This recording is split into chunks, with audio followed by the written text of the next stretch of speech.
नमस्कार। इलेक्ट्रोहोम्योपैथी के इस विशेष एपिसोड में मैं बस्ती से डॉक्टर अंश श्रीवास्तव आप सब सुनने वालों का स्वागत करता हूं, अभिनंदन करता हूं।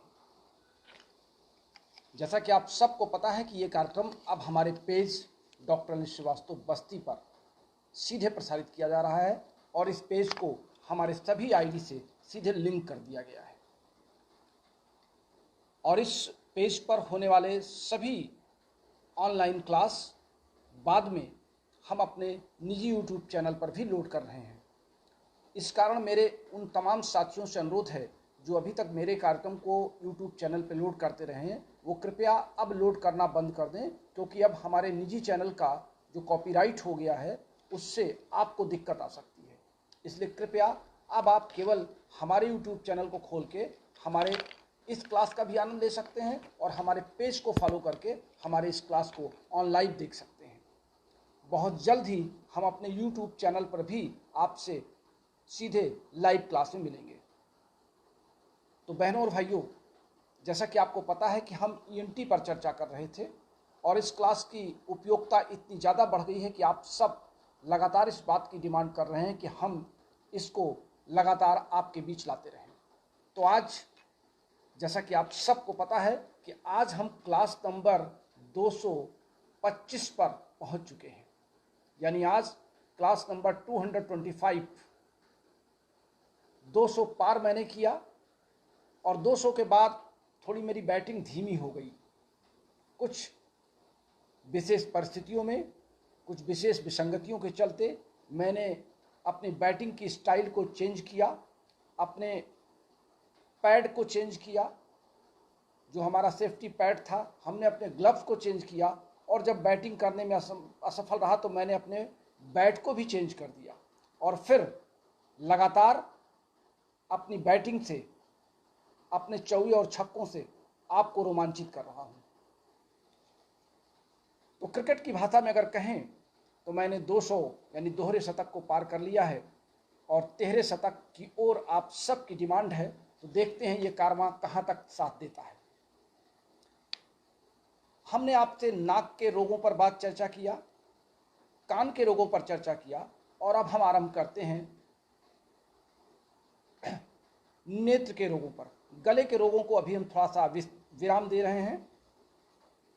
नेत्र एक ऐसी संरचना प्रकृति ने हमारी बनाई है जो बहुत ही नाजुक संरचना है और उसको सुरक्षित करने के लिए हमारे इन कपाल के इन हड्डियों का प्रयोग किया। एक अंदर ऑर्बिट बनाया जिसमें उस गड्ढे के अंदर हमारी आँख को फिट किया और आँख एक 3 परतों का एक गोला है जो पीछे थोड़ा सा आगे की ओर झुका हुआ है और पीछे की ओर दबा हुआ गोला है। इसमें 3 तरह की परतें हैं। पहली परत को हम स्क्लेरोइड कहते हैं, दूसरी परत कोरॉइड है और तीसरी परत रेटिना है। हमारी जो स्क्लेरोइड परत है वो आगे की ओर आकर के थोड़ी उभार ले लेती है, जो बाहर जो हमारी आंख उभरी हुई दिखाई पड़ती है, हम इस उभरे हुए भाग को कॉर्निया कहते हैं। और कॉर्निया को ढकने के लिए प्रकृति ने और अच्छी सुरक्षा प्रदान करने के लिए हमको एक पतली झिल्ली दे रखी है। उस पतली झिल्ली का नाम है कंजक्टाइवा। तो आप सोच सकते हैं कि प्रकृति ने हमारी आंख को बहुत सुरक्षा प्रदान की है।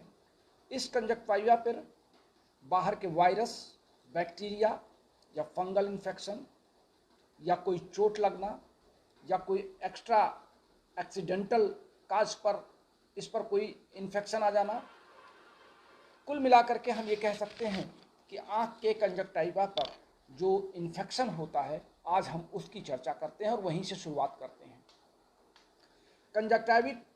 कंजक्टिवाइटिस जो एक प्रकार का, जिसको हम ऑप्थेल्मिया भी कह सकते हैं,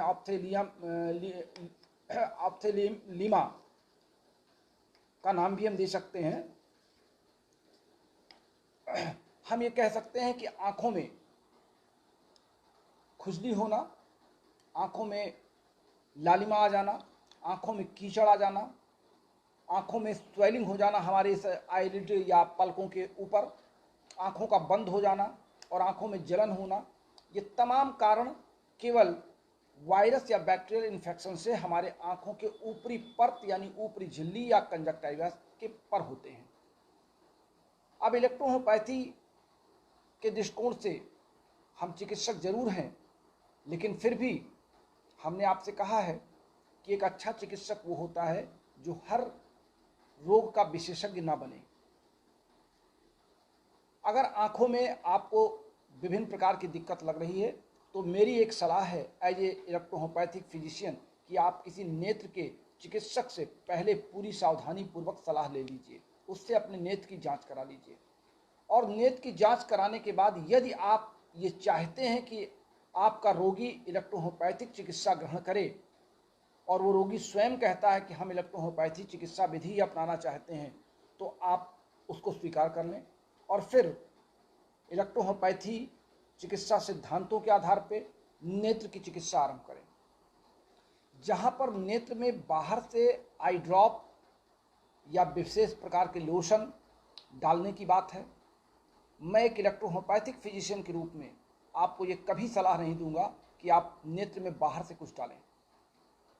हमने, अगर आपको याद हो तो मैंने आपके स्किन डिजीज में भी, कील और मुहासों में भी मैंने आपको सलाह दी थी कि चेहरे पर किसी लोशन या क्रीम के लगाने की जरूरत नहीं है।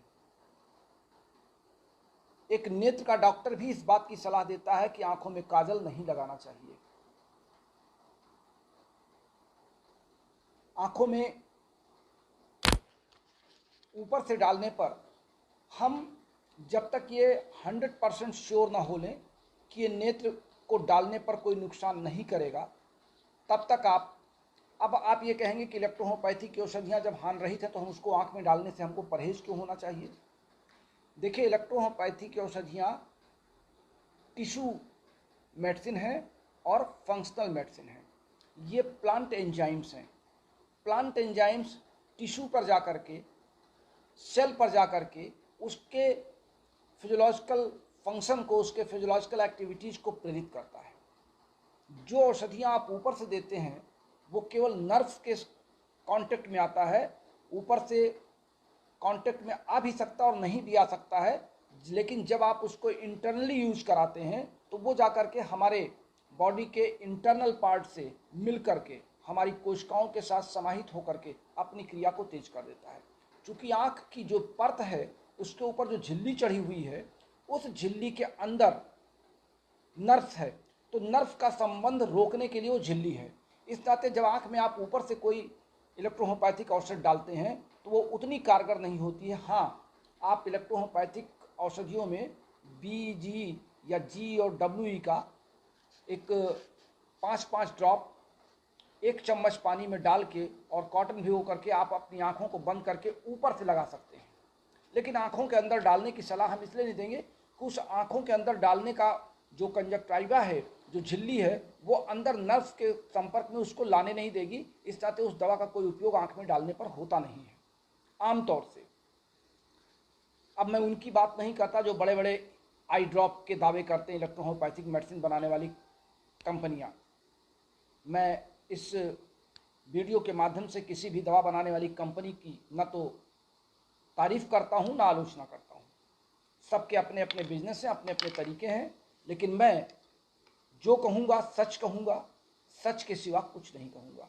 क्योंकि इलेक्ट्रोहोम्योपैथी में अगर सच बोलना आरंभ किया है तो सिर्फ और सिर्फ डॉक्टर अनिल श्रीवास्तव ने।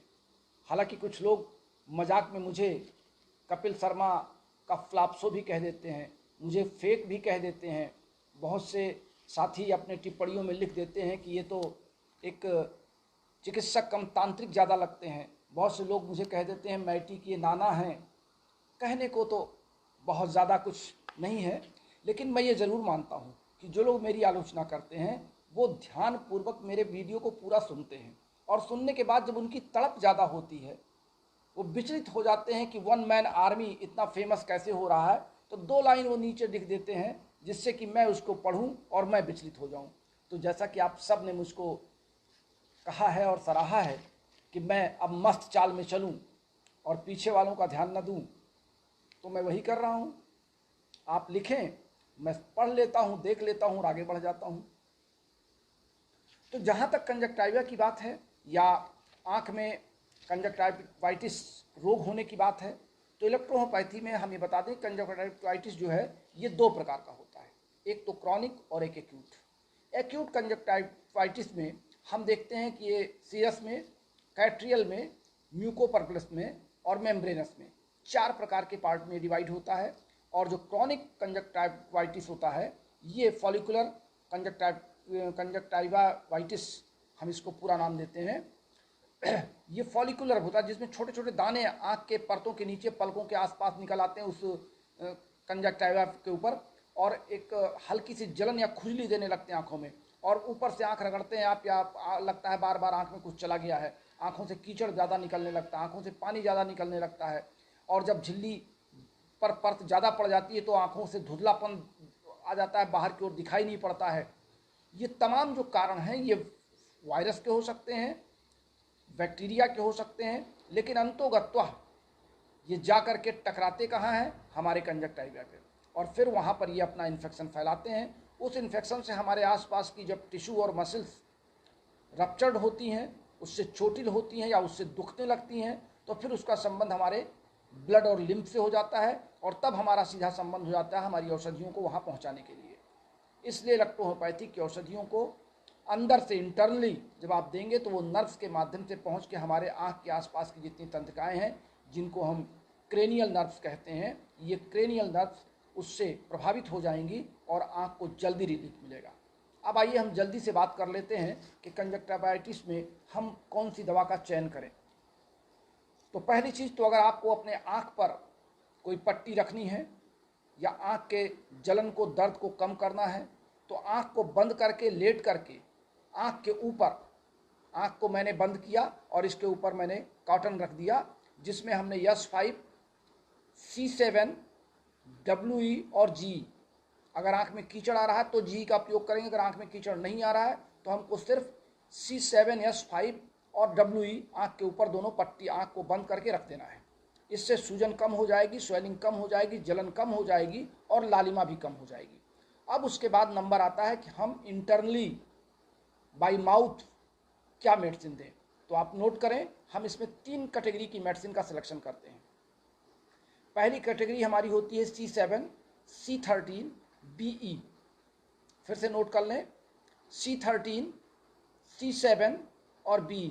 इसमें यस ग्रुप की या अन्य ग्रुप की मेडिसिन की कोई आवश्यकता नहीं है। ये 10-10 ड्रॉप्स 450 ml वाली बॉटल से निकाल करके 30 ml में 10-10 ड्रॉप्स मिला दें और रोगी से कहिए कि इसको घर जा करके सुबह दोपहर शाम 10-10 ड्रॉप्स ही पिए। दूसरी मेडिसिन इसके साथ हम करेंगे, चूँकि आँखों में धुंधलापन आ सकता है, कंजक्टिवा जो है और मोटा हो सकता है, कीचड़ आँखों में आ सकता है, तो ऐसी दशा में हम S12, F1 और C1 का प्रयोग करेंगे। ये भी 10-10 ड्रॉप्स देंगे, सुबह दोपहर शाम दे सकते हैं, लेकिन वैसे इसको सुबह शाम देंगे तो ज़्यादा लाभ होगा।